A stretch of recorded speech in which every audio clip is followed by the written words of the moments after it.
Presentamos Geopolítica en RCR.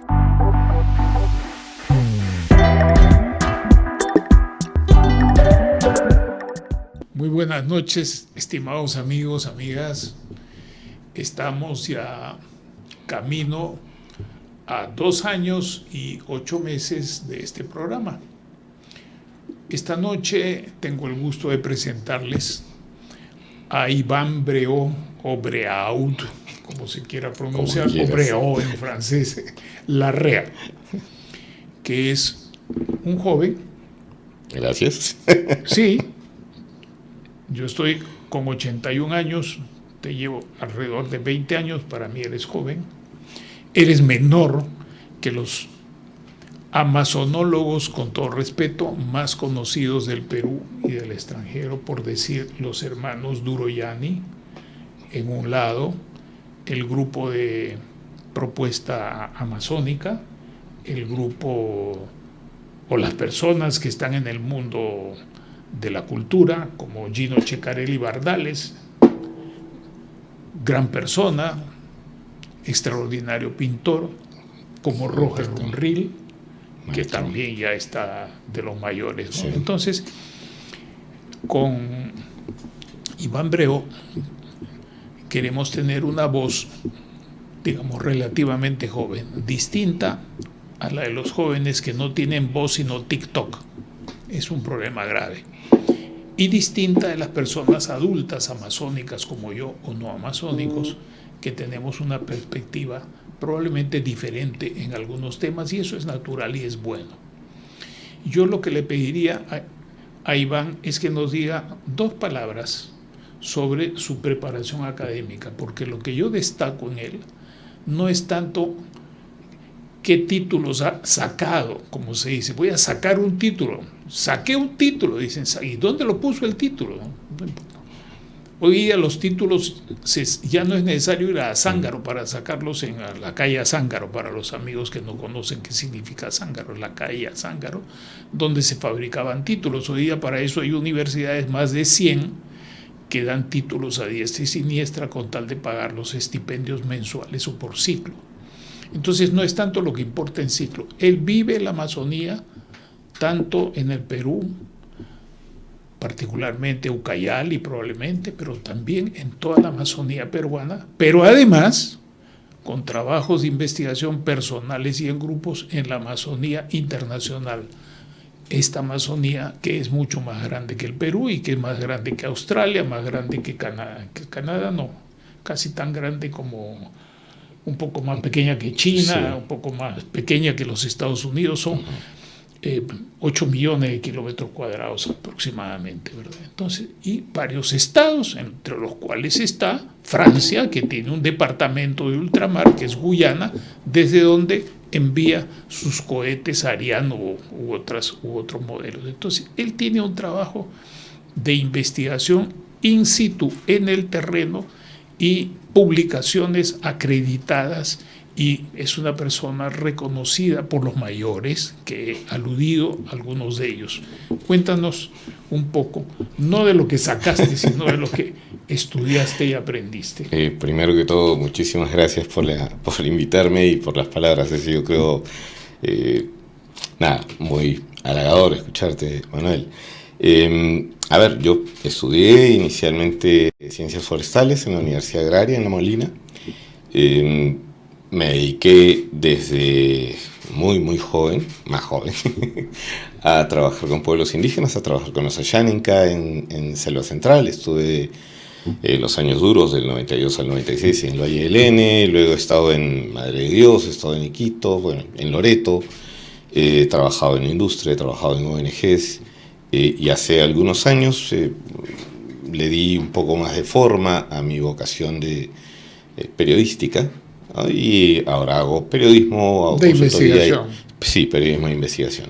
Y sí. También he visto que tienes publicaciones en algunas redes o revistas o universidades que no son en español, que son en inglés o que son de algunas redes. Danos un par de datos, sí, para que te conozcan mejor las, sí, personas. A ver, yo tuve la suerte más o menos en el contexto de la pandemia, ¿no? De poder ser reconocido por obtener un apoyo del Centro Pulitzer.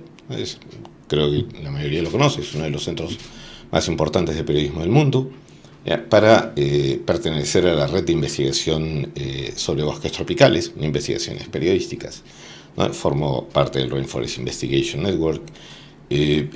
También he trabajado con la Fundación Berta, ¿no? Para ver temas específicos en derechos humanos, y participo en varios colectivos de investigadores, ¿no? en bosques tropicales en el mundo.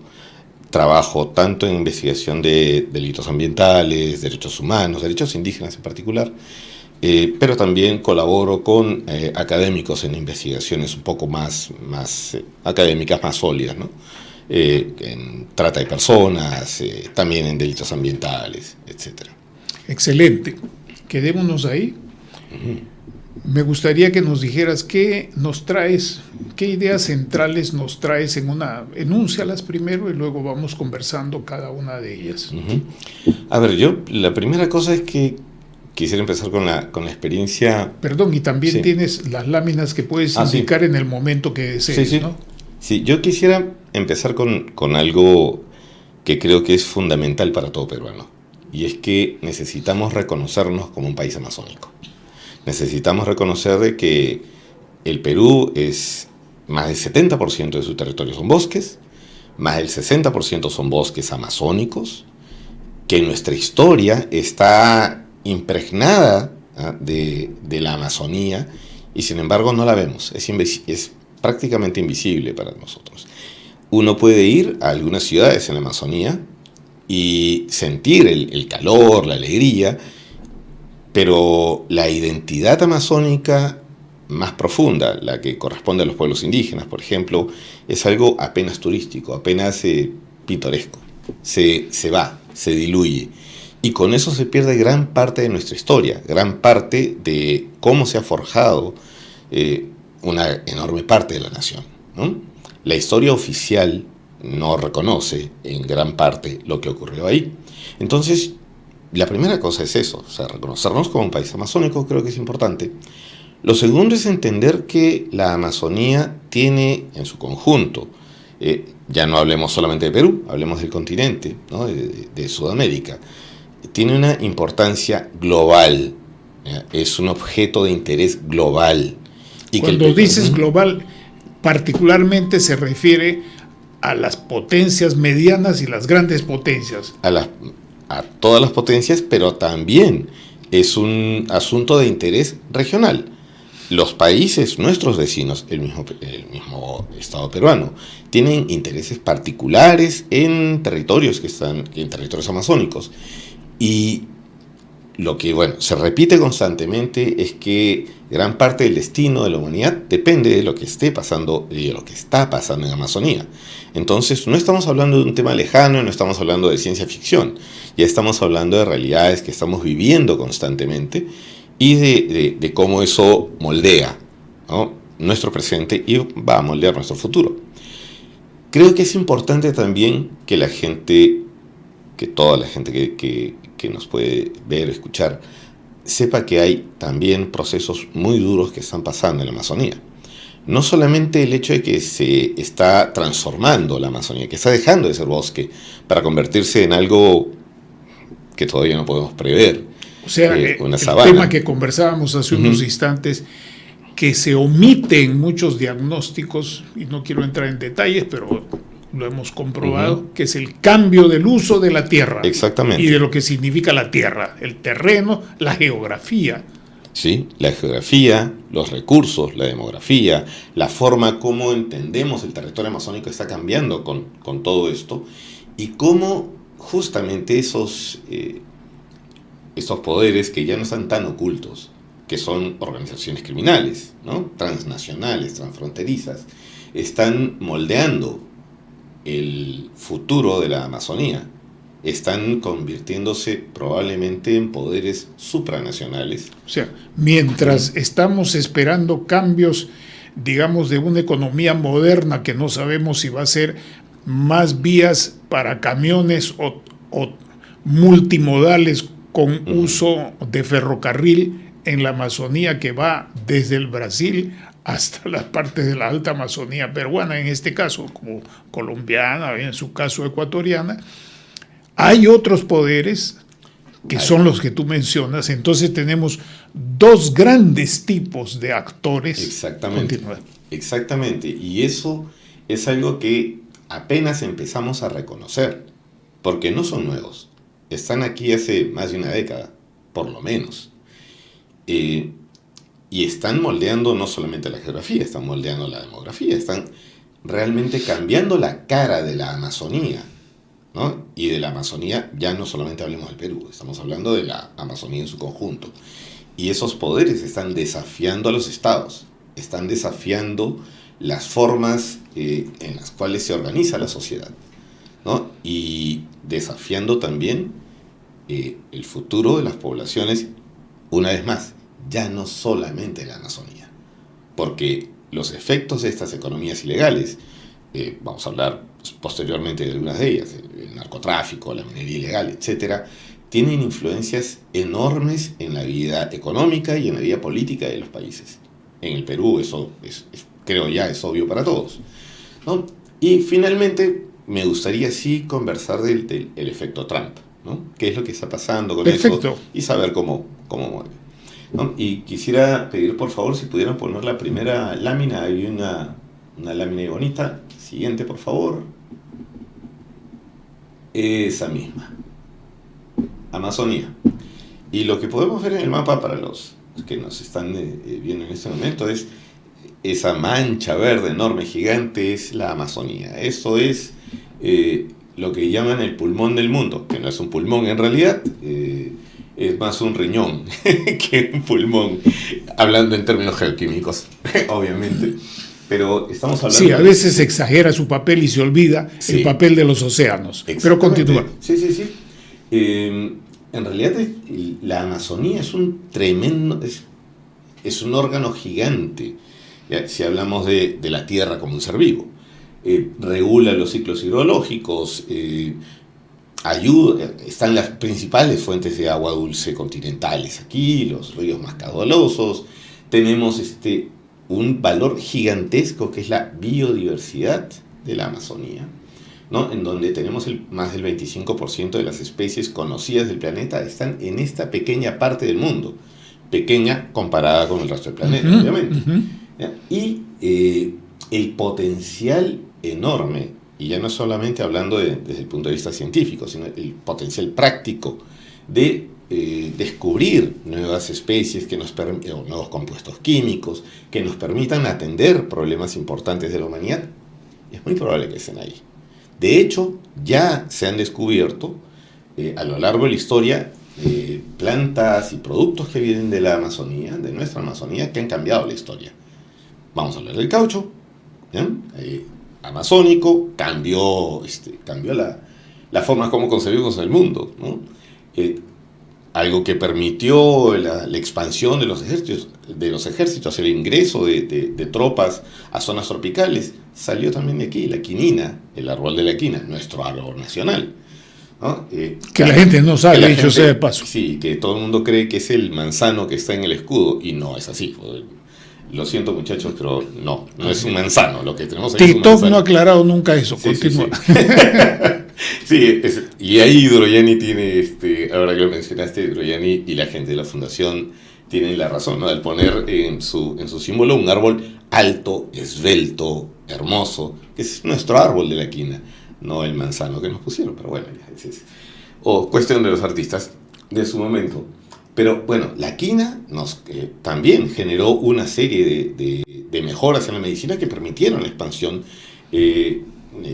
la colonización, la expansión de la y la coca, que tiene un origen amazónico. La coca tiene un origen amazónico. La primera vez que yo escuché eso fue a Jean-Yves Cousteau, claro, que hizo el viaje amazónico, y él difunde, y a mí me sorprendió, porque los peruanitos teníamos la idea pues que la coca era serrana, ¿no? Bueno, es de origen amazónico. Es amazónico, las dos especies. La Epadú. Claro, la Epadú. Y la Erythrocylon coca. Coca, ¿no?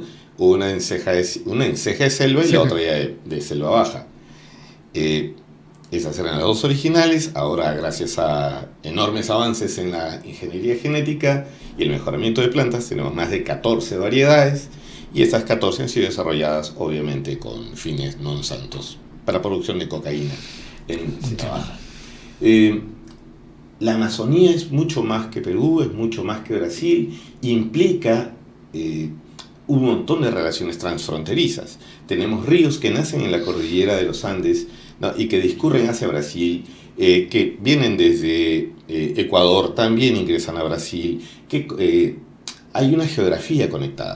Y como se ve ahí, hay una conexión con la Orinoquia. Exactamente. Y yo recuerdo que el presidente Belaúnde años A hizo el cruce, el empalme. Continúa. Sí.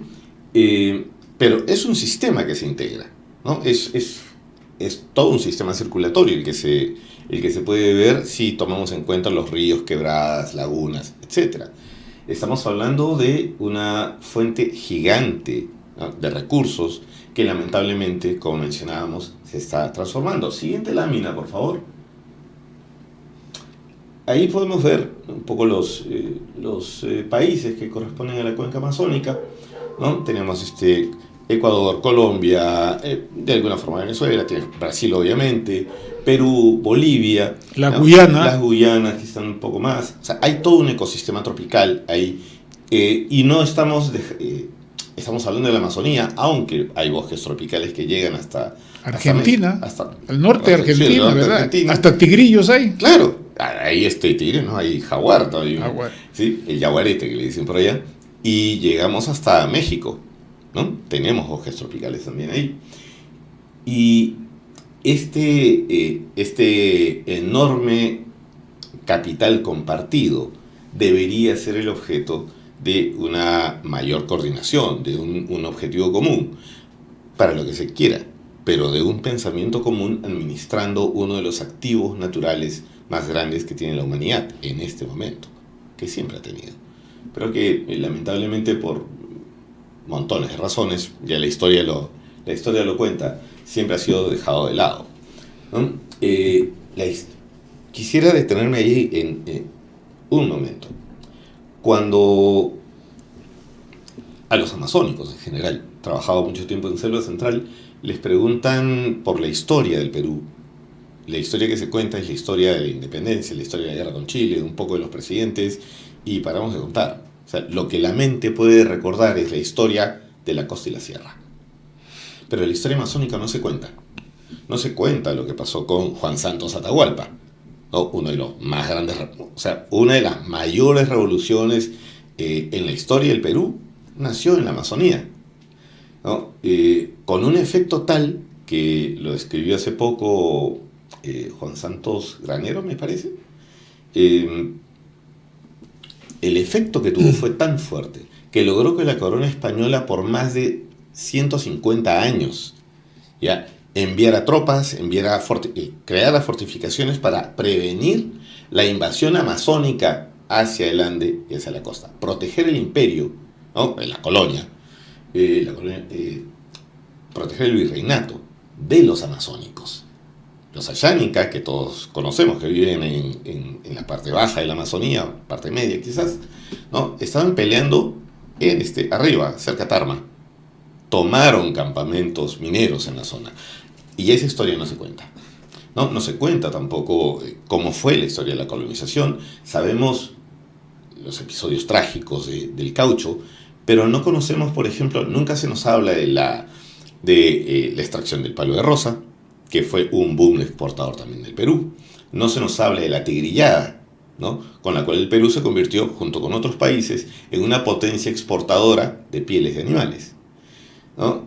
No se habla de cuánto generó en dinero, ¿no?, en capital para el Estado, y tampoco de cómo esto transformó la Amazonía en relación a cómo la gente empezó a ocupar espacios. La gente no sabe por qué hay quichuas en plena Amazonía, ¿no? Y es porque se llevaron quechuas para vivir y unificar a los pueblos, y con eso se creó incluso una cultura diferente. La historia amazónica es riquísima y está muy poco contada. no la tenemos en cuenta. Y menos todavía, permíteme una microinterrupción, tampoco se tiene en cuenta que los nombres que hoy tenemos en la Amazonía son en parte absolutamente castellanos, algunos visigóticos, otros son del sur de España, otros son hasta vascos, y en segundo lugar, el nombre de localidades y de ríos. El mismo Amazonas no es un nombre ni quichua, ni no. es un nombre completamente fruto de quienes pensaban esto con las categorías del tardío renacimiento europeo en España, porque mucho antes lo era ya en Italia, ¿verdad? Y claro. En segundo lugar, lo más importante es, yo sostengo esto de una manera atrevida, pero no es para polemizar ahorita, queremos escucharte, solamente quiero mencionarlo. Si no fuera por la cartografía y el reconocimiento que hizo la corona española y el trabajo con los curas de las distintas para impedir el avance del Estado lusitano, o sea, Portugal. de Portugal, el Perú no tendría Amazonía hoy. ¿Requena quién era? La provincia Requena, el nombre de Requena, ¿de dónde viene? Viene pues del coronel Requena, enviado por la corona. Y el Perú ha olvidado eso, en cierta medida. El Perú hereda ese 62% y más de su territorio continental, no hablo del mar ahorita, lo hereda por el derecho del uti possidetis, lo hereda del virreinato en su formación colonial. Y el que consolida eso es el presidente Castilla, con la presencia militar y política en la Amazonía, ¿no? Pero estas cosas no se enseñan. Yo solamente quería poner pequeño matiz. Y me da pie para comentar algo más, y es que tenemos un problema serio en cómo, lo que decía al inicio, ¿por qué el Perú no se reconoce amazónico? Y las consecuencias las vivimos. O sea, hemos perdido enormes, gigantescas cantidades, ¿no? Áreas del territorio nacional a lo largo de la historia, porque hemos entregado territorio amazónico, ¿no? Hemos entregado sin ninguna pena. O a veces como parte de una negociación geopolítica, que es otro tema para otra vez. Y yo he conversado esto años atrás cuando vivía con el general Mercado, porque una vez Mercado Jarrín me atreví a decirle que Leticia paga a Colombia y Colombia recibe otros pagos en compensación por Panamá, y a su vez todas esas cosas con las cuales el Perú paga le permite conservar Tacna. Esa es otra hipótesis que podemos conversar después. En realidad hay mucha especulación, ¿no? Hay muchas teorías al respecto, pero el asunto es, en muchos momentos, Loreto, como ahora ocurre en Purús, ¿no? en la frontera del Perú, esa puntita del Perú que entra hacia Brasil, que es parte de Ucayali, dejan de sentirse. Sienten que el Estado peruano, que el resto del país vive a espaldas, ¿no? Les da la espalda constantemente, y en algún momento reclaman o federalismo, ¿no? Ya no queremos ser parte de nadie y déjennos a nosotros con nuestros recursos y veremos qué hacemos. O sencillamente dicen, Brasil, acógeme. Y eso es una llamada de atención a todos. ¿Cómo podemos... a estas alturas del siglo XXI ya, seguir viviendo de espaldas a la Amazonía, o solamente fijándonos en ella como un tema que no digo que esté mal, ¿no? Pero que a veces suena muy romántico, de el atardecer bonito entre los árboles o solamente una visión indigenista, porque en la Amazonía tiene un proceso tanto de muerte de los indígenas, pero también de intercambio de las culturas indígenas, por supuesto, con la llegada de colonizadores. Es decir, yo no soy indígena, no hablo ni quechua, ni aymara, ni ayánica, ni quichua de arriba, nada de eso. Quichua en Napo. quichua del Napo, pero se desconoce el proceso del mestizaje en la Amazonía. Yo creo que se toma, a ver, hay una identidad del poblador amazónico, y sin embargo, esa muchas veces siento, y esto es una impresión absolutamente personal, siento que el estereotipo del amazónico, del charapa, ¿no? Y de la mujer amazónica, ¿ya? Ha sido llevado a algunos extremos en los cuales el amazónico no quiere serlo. Deja de serlo porque se cansa que le digan maldita boa, porque las mujeres están hartas también de que crean de que tienen un comportamiento muy libertino, etc. Y esos estereotipos dañan, ¿no? Dañan. Como dañan los estereotipos que tenemos sobre el resto de la población peruana. Pero sí, hay un mestizaje, hay toda una historia que necesita ser rescatada, que necesita ser expuesta, que necesita ser, de la cual necesitamos sentirnos orgullosos, porque necesitamos sentirnos que la Amazonía es el Perú también. Es parte del patrimonio, por supuesto, ¿no? nacional. Adelante, sí. Entonces estabas perfilando todo eso. Yo, antes de que se nos vaya mucho el tiempo en este tema, te quería decir, hay una conexión real entre lo que se llama Amazonía formalmente y el Pantanal, que es una parte muy importante que además empalma con las otras aguas importantes hacia el cono sur. Sí, lo que los científicos están determinando es que, y hay uno de los conceptos nuevos que, digamos, que se está poniendo en valor, es el de los ríos voladores, ¿no? Que no es nada más que la evaporación masiva que hay en los cuerpos de agua, en los bosques tropicales de toda Sudamérica, incluido el Pantanal, ya, que transportan la humedad por todo el continente y que regulan las lluvias no solamente en el continente sudamericano, sino que tienen una influencia global, ¿no? Los ríos voladores están transportando cantidades impresionantes de agua que llegan a la costa peruana también, llegan a Chile, se mueven por el continente. Y otra cosa que la gente no sabe, perdóname que te interrumpa ya tantas veces, es el hecho de que anualmente hay arenas que vienen de África, claro, por los vientos y que ayudan a la formación de la en la Amazonía. De África cruzan el Atlántico. Sí, o sea, los ciclos, cuando estamos hablando de cambios de la Amazonía como un patrimonio global, no estamos exagerando.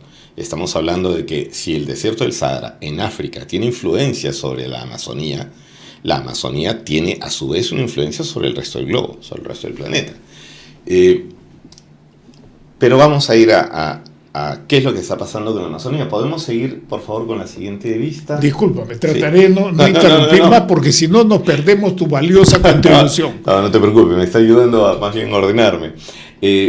Aquí hay, este mapa es bastante claro. Esto lo hizo la RAICE, que es un think tank, es un observatorio del uso de la tierra en la Amazonía, en Sudamérica en general.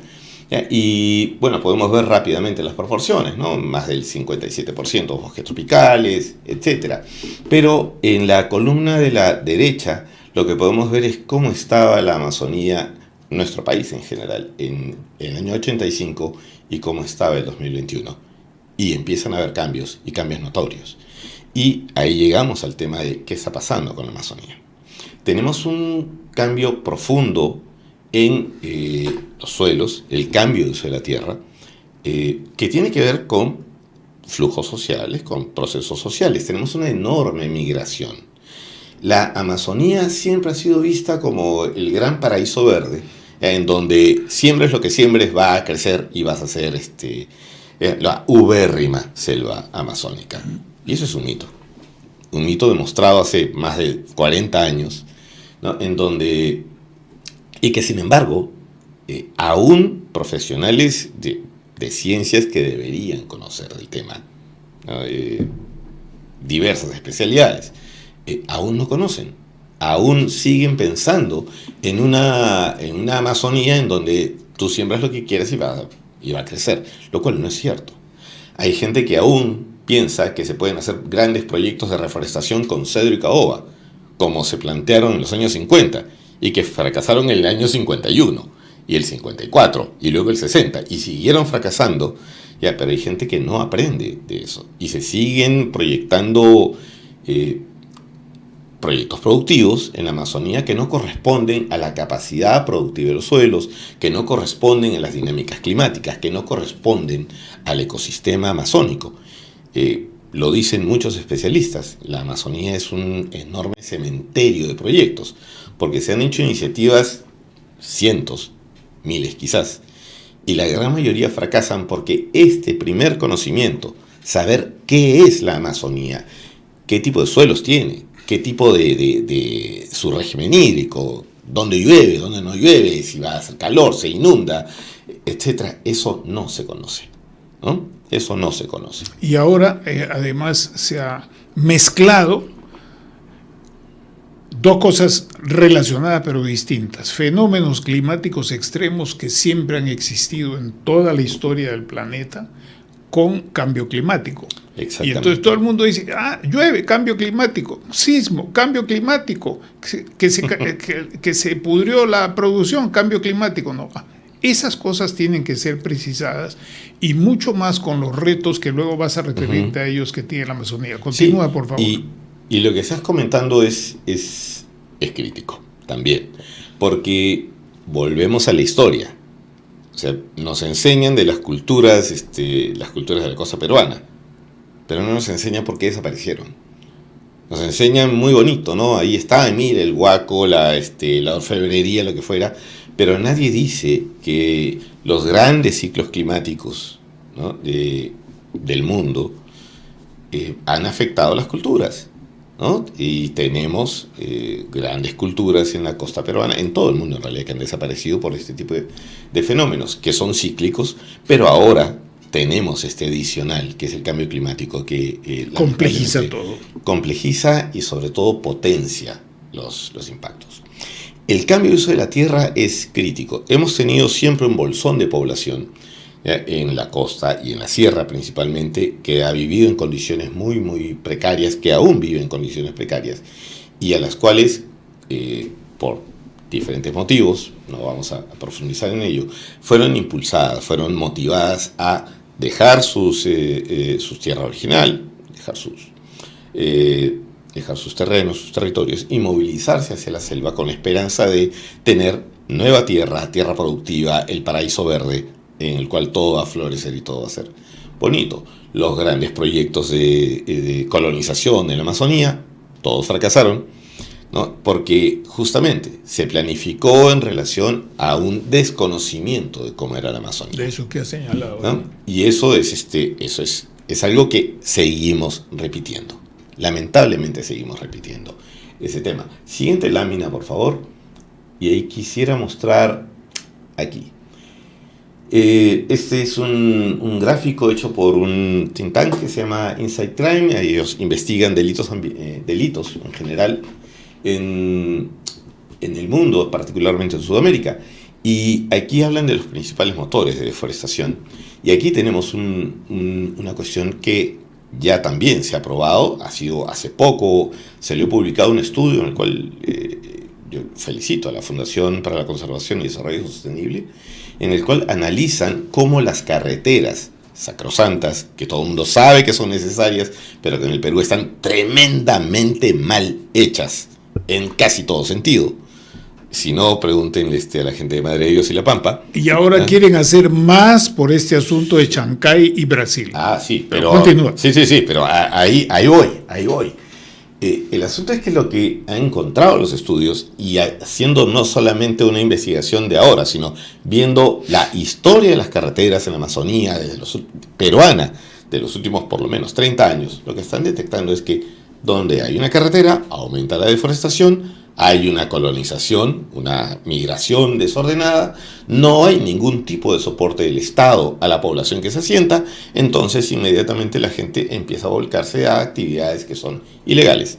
Empezamos, por supuesto, tráfico de tierras, luego extracción forestal ilegal, y cuando la agricultura no da, y generalmente no da, nos convertimos en cocaleros o en mineros.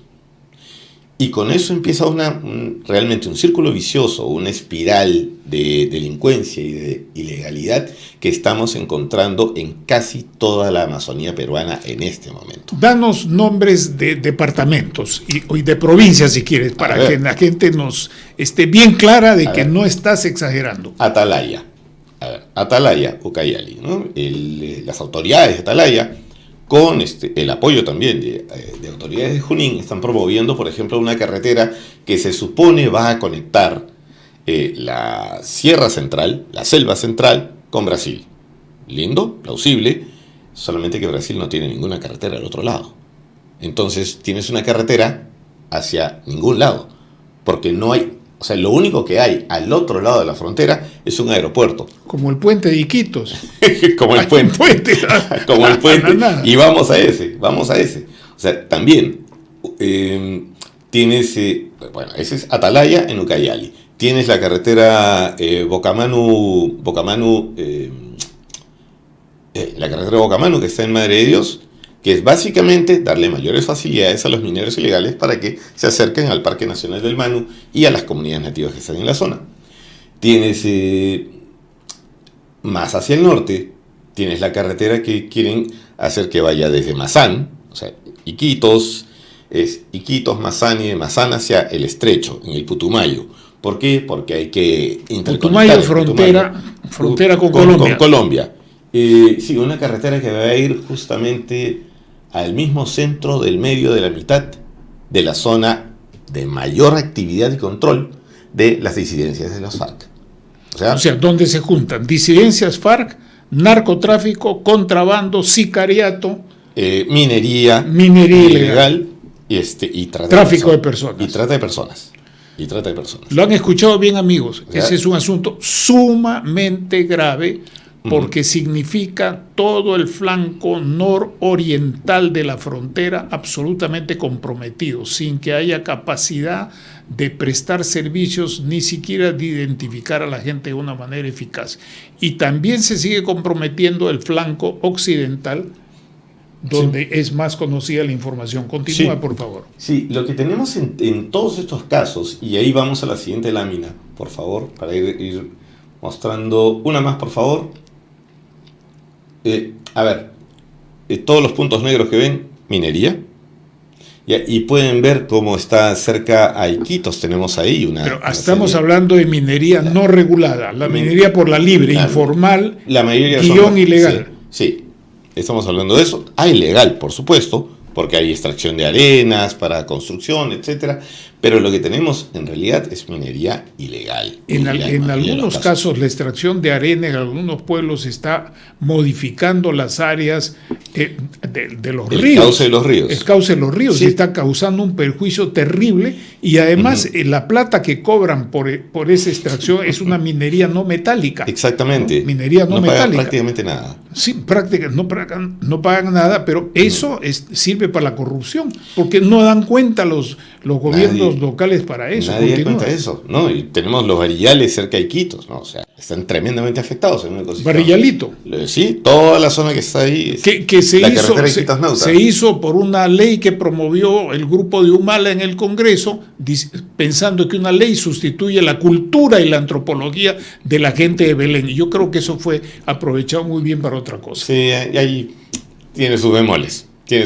Ahí hay mucho que decir en realidad. Sí hay una necesidad, por supuesto, de arenas, pero hay formas de hacerlo y mejores formas de controlarlo, y eso no, o sea, una siguiente lámina, y ahí quiero entrar a eso que ven ahí. Toda esa zona roja que están viendo es parte de la investigación, el mapeo, resultado de la investigación del proyecto Amazon Underworld, del cual tuve el honor de participar, y todo lo que están viendo en rojo son los territorios donde hay, en diferentes magnitudes, presencia e incluso control de grupos criminales transnacionales, de crimen organizado transnacional y que, como estamos viendo, cruza fronteras. Y es más grande que varios países. Es más grande. Ahí engullen a parte de Colombia y todo Ecuador. Se come en Ecuador sin ningún problema. Más grande que Paraguay. Por supuesto. Y son zonas en donde los estados reconocen que tienen enormes problemas. Enormes problemas de seguridad, enormes problemas de ilegalidad, y donde ya las estrategias de control territorial de los estados, hablando de geopolítica, se ven tremendamente diezmadas porque en los estados, ya no hablamos solamente del Perú, los estados están perdiendo el control de lo que pasa en sus territorios. Ahora que me imagino que algunos especialistas de la Fuerza Aérea ven sobre todo, o que creen ser especialistas, ven sobre todo la adquisición de nuevos aviones de combate. Mientras tanto no tenemos una red de información suficiente de alerta temprana a distancia, ni drones, ni vehículos para cubrir las partes críticas de esto. Continúa, por Manuel, favor. a ver, mira, Ucayali tiene vehículos de la policía, página web del Ministerio del Interior, tiene 108 vehículos en camionetas, motos y un par de botes, ¿ok?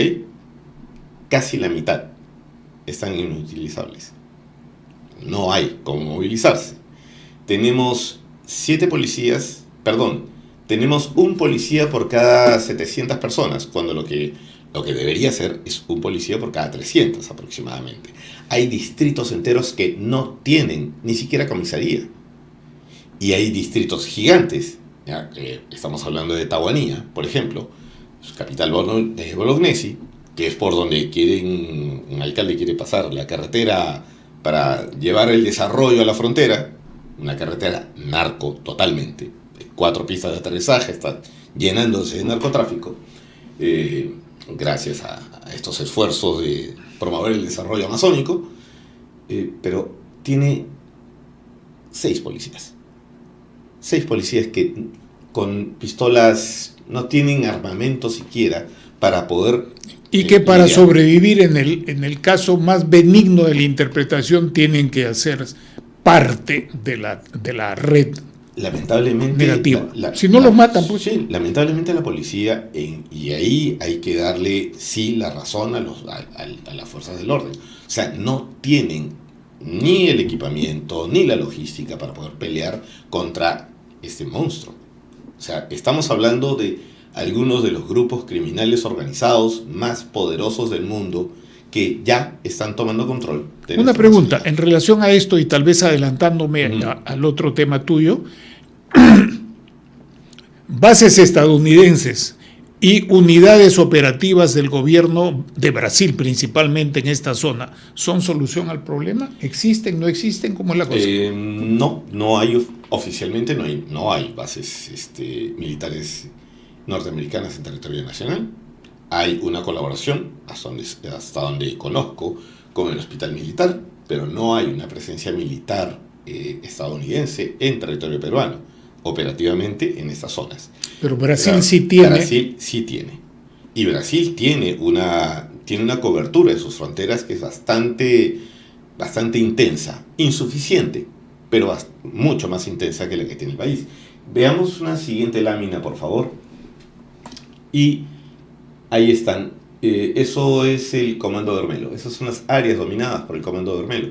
Explícanos el Comando Bermelo. Comando Bermelo es, junto con el PCC, el primer Comando Capital, son las 2 organizaciones criminales más importantes y más poderosas de Brasil, cuyo alcance ya no es solamente la cuenca amazónica, Brasil o los países vecinos. Su influencia ya trascendió a otros continentes. El Comando Bermelo está considerado por los especialistas en estos temas como una de las organizaciones criminales más eficientes, ordenadas, ¿ya? y letales que existe en el mundo. Y la tenemos operando en Perú hace varios años, ¿no? Bastantes años en realidad. ¿Cuántos años más o menos? Por lo menos unos 10. Por lo menos unos 10 años. Cabecillas del Comando Bermelo han sido capturados en Perú. Algunos cabecillas de grupos, pequeños grupos del Comando Bermelo han sido capturados en Pucallpa, con armamento pesado. Entonces, no estamos hablando de una cosa pequeña. La siguiente, por favor. y eso es el primer comando capital. Están ahí también. Qué horror. Vivimos ahora, de espaldas a todo eso, absolutamente a espaldas. Y el asunto es que no estamos pensando en que este flanco, la Amazonía, ¿ya?, con las más de medio centenar de pistas de aterrizaje clandestinas, con estamos cercanos a las 100.000 hectáreas de coca, con los cientos de miles de personas que viven vinculadas a estas economías ilegales, sin contar minería ilegal. Estamos hablando solamente en este momento de narcotráfico. No estamos tomando en cuenta la magnitud del problema que se está gestando en nuestra Amazonía, y que no es un problema que se queda en la selva. Es un problema que está aquí. Bueno, estimados amigos, esto que está señalando él, ese tema es un componente esencial de varios componentes esenciales de lo que se llama seguridad nacional o seguridad del Estado. Mientras no se tenga en cuenta que existen este tipo concreto de amenazas graves a la integridad del territorio, al bienestar y seguridad de las personas, a la soberanía, a la independencia y a la autonomía, estamos hablando de un grave problema de Estado que no se soluciona si es que no hay una buena apreciación político-estratégica global, o lo que se llama más sencillamente un buen diagnóstico y un mejor pronóstico. Continúa, sí, por favor. En ese mapa no aparece, por ejemplo, lo que está pasando en la frontera con Ecuador. Ya tenemos ahí casos bastante conocidos ahora, ¿no?, de organizaciones criminales también. No se descarta, no se ha comprobado la presencia de los choneros en la zona de Amazonas.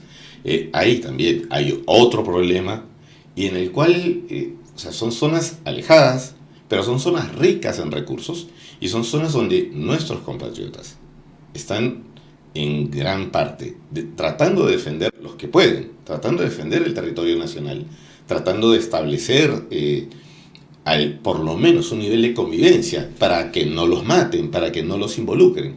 Pero sus esfuerzos se desvanecen cuando no hay una presión, primero, no hay conocimiento, cuando este tipo de cosas no se discuten. Y hay otro elemento, brevísimamente, sí, para no quitarte más tiempo. La gente olvida otro tema, el tema de puertos, que ya lo vemos en Colombia, en Estados Unidos, en México, en Ecuador, Panamá, en Ecuador. No es solamente un tema de comercio, y no es como alguien decía, y bueno, ¿y cuál es el tema de la seguridad de Chancay? Si van a poner una comisaría, por favor, eso es un insulto a la ciudadanía.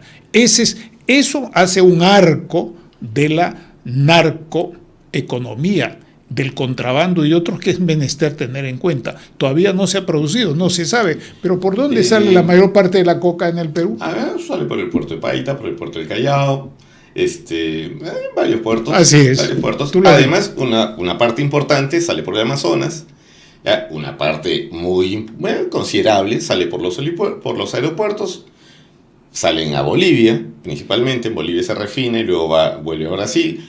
Todo ese circuito es conocido, estamos publicando sobre eso hace bastante tiempo, y es necesario pensarlo. Y esos circuitos están en la parte inferior de la pirámide estatal del país, de los gobiernos locales, de los gobiernos provinciales y de los gobiernos regionales. Continúa, por favor.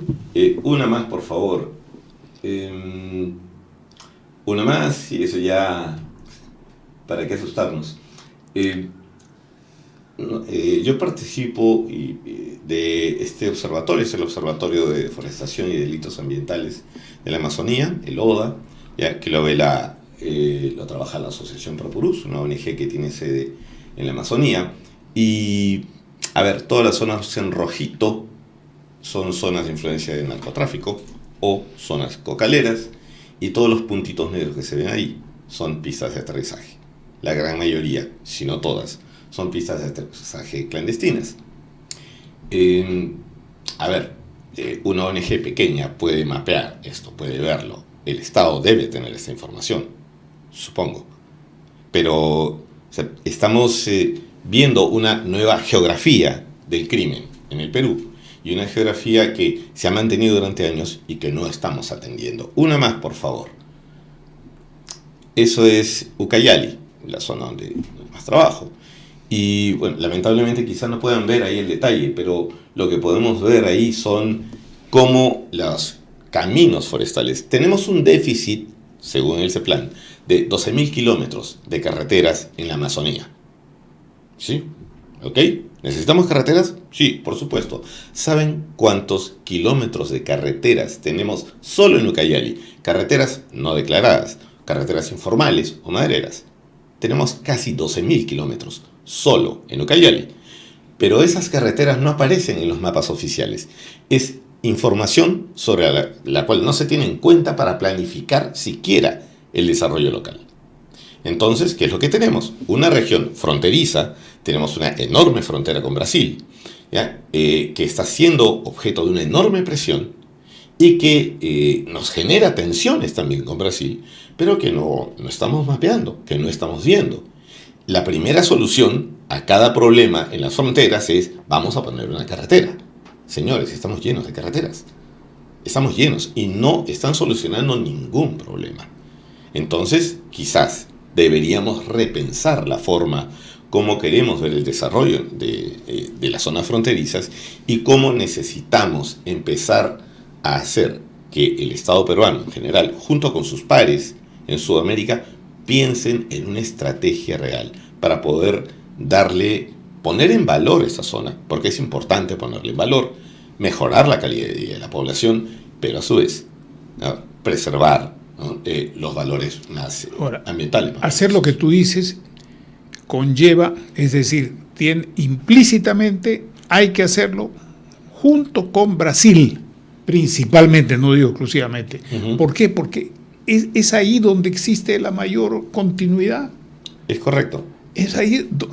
Yo he conversado de este asunto hace años, cuando era ministra del Ambiente, la actual ministra del Ambiente de Brasil, uh-huh, y me decía, el asunto es que no tenemos con quién conversar. Y ese es el gran problema. Yo fui a una reunión internacional, ella tenía 3 gobernadores regionales, los 3 de la frontera, Rondônia, Amazonas y Acre, y yo ya estaba solo porque estaba prohibido viajar. Esas son las estupideces que hay, que la gente no tiene en cuenta. Entonces, por lo tanto, después se quejan de que Brasil hace las cosas y nos aplasta. Claro, continuamos. Y solamente para ahondar en eso, o sea, hace unos 5 años más o menos conversaba con alguien de Cancillería en Ucayali, y hablábamos del desarrollo, de la necesidad de mejorar la calidad de vida de la población.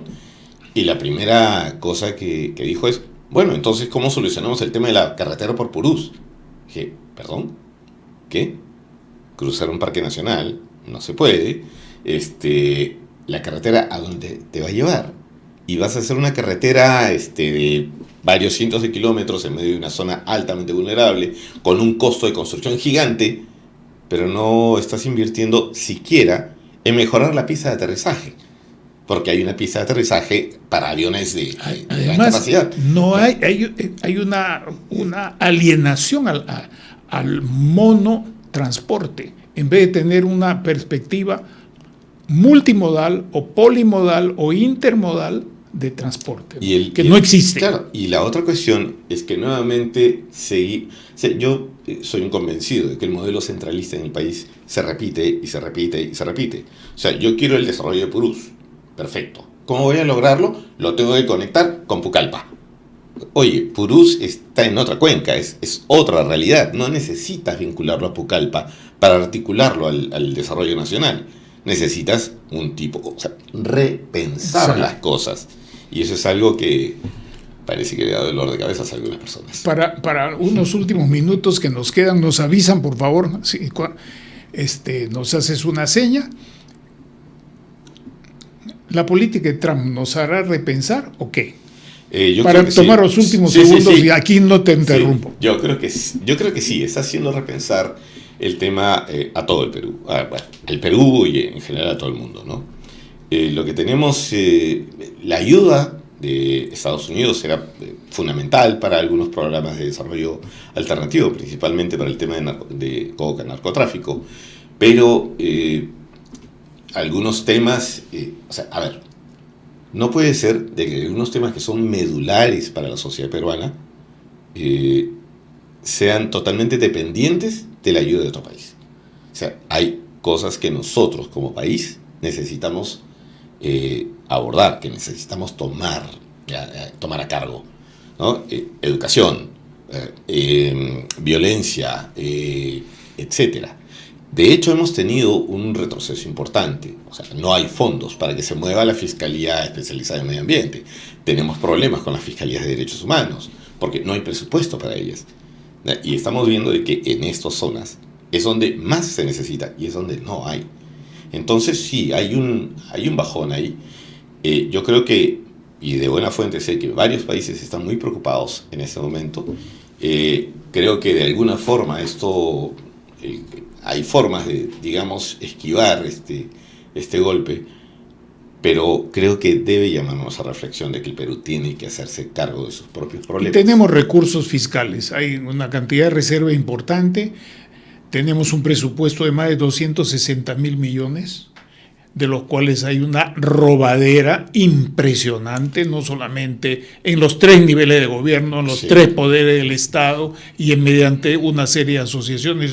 Los ejemplos más claros están acá en Lima, están en el norte, están en el Callao. Esas son cosas absolutamente inverosímiles. Pero esta noche hemos querido traer a Iván, que es una persona que tiene una buena formación universitaria, una buena preparación y muchos años de estar trabajando en el terreno, pero también al mismo tiempo con otra gente. Tus palabras de despedida, por favor. No, Manuel, muchísimas gracias por la oportunidad y solamente reiterar el hecho de que necesitamos ver a la Amazonía con otros ojos. No es el sitio para hacer turismo, no es el sitio para deforestar y crear un nuevo paraíso agroindustrial o empresarial. Es un sitio en el cual vive gente, está lleno de gente, y es gente que tiene derechos, y es gente que quiere vivir mejor, que necesita vivir mejor, y a la cual necesitamos reconocer como ciudadanos, como hermanos, ¿no? Como iguales. Y hasta que no veamos a la gente como iguales, lamentablemente la Amazonía va a seguir siendo patio trasero del país. Además, antaño ha sido una tierra que ha luchado para defender sus fronteras en lo que eran las ideas predominantes de la época, y que también, según una interpretación histórico-geopolítica, que no es más que una interpretación ahora, ha servido para pagar los puntos o las zonas del territorio nacional que en ese momento históricamente eran más importantes que otras. Muchas gracias, Iván. Espero tenerte en otra oportunidad. Cuando quieras. Vamos a hacer otros programas más. Tú nos conectarás con otra gente que tenga, no que piense lo mismo necesariamente, sino que tenga otras perspectivas, porque creemos que desde distintas perspectivas es que hacemos un crisol y una mejor conclusión, tanto sobre lo que hay como sobre lo que puede venir. Muchas gracias nuevamente. Muchas gracias a ustedes por su acompañamiento.